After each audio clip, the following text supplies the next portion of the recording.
E as Marvels não conseguiu vencer o assassino de Ação de Graças, hein? What I call them? Fun coupons!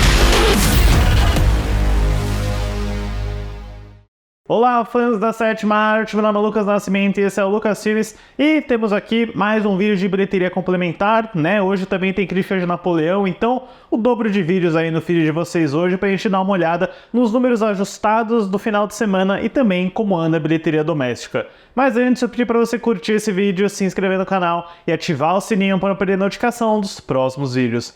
Bom, vamos começando com os números ajustados do final de semana, porque como vocês bem lembram, a gente teve um empate, né, no final de semana com as Marvels e o feriado sangrento da Sony fazendo basicamente o mesmo valor. E a situação fica bem interessante, começando aqui, em primeiro lugar, os Jogos Vorazes, a Cantiga dos Pássaros e das Serpentes fez um pouco mais com 44,6 milhões. Trolls 3, juntos novamente, fez um pouco menos com 30 milhões. E em terceiro lugar, o Feriado Sangrento do Eli Roth ganhou a disputa, fazendo um pouco mais com 10,31 milhões, colocando para baixo as Marvels da Disney, que fez um pouco menos com 10,12 milhões. Em quinto lugar, Five Nights at Freddy's fez um pouco mais com 3,56 milhões. Em sexto lugar, Taylor Swift The Eras Tour pulou 2 casinhas, fazendo mais com 2,76 milhões. Em sétimo lugar, Os Rejeitados da Universal permanece com 2,80 milhões, assim como o oitavo lugar, que é o Quem Fizer Ganha, com 2,50 milhões.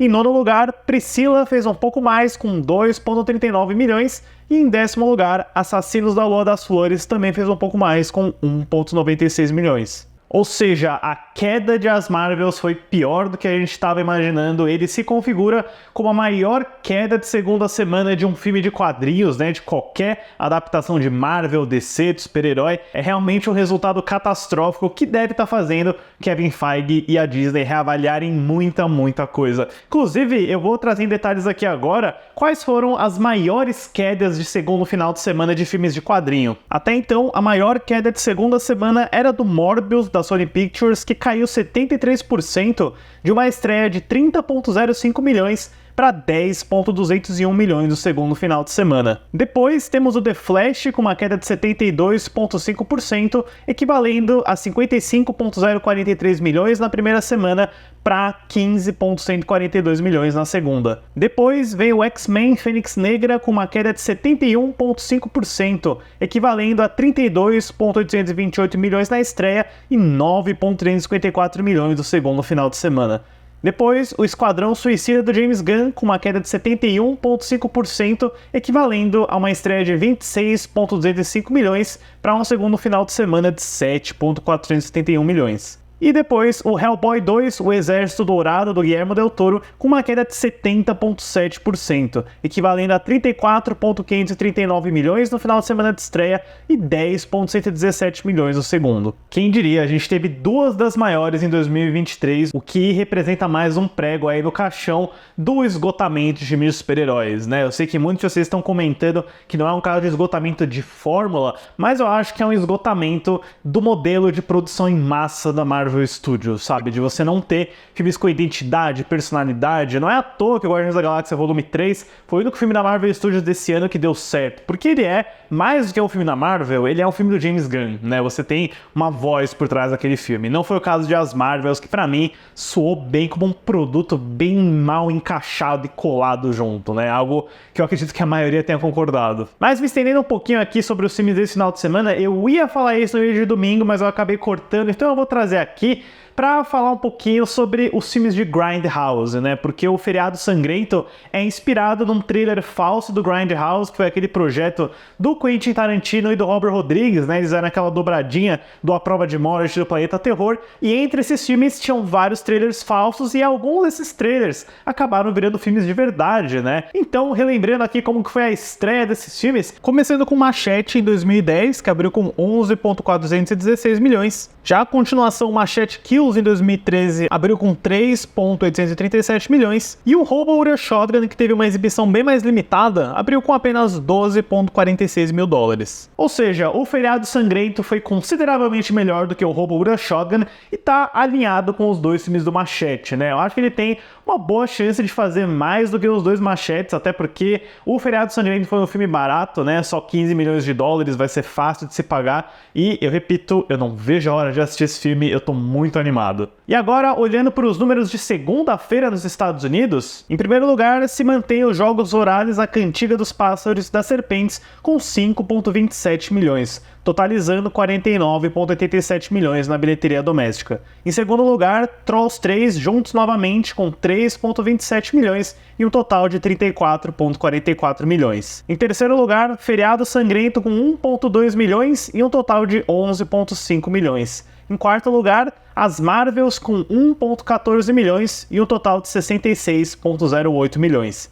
Em quinto lugar, Five Nights at Freddy's com 510 mil para um total de 133,18 milhões. Em sexto lugar, Os Rejeitados com 344 milhões para um total de 8,70 milhões. Em sétimo lugar, Assassinos da Lua das Flores com 285 mil para um total de 63,89 milhões.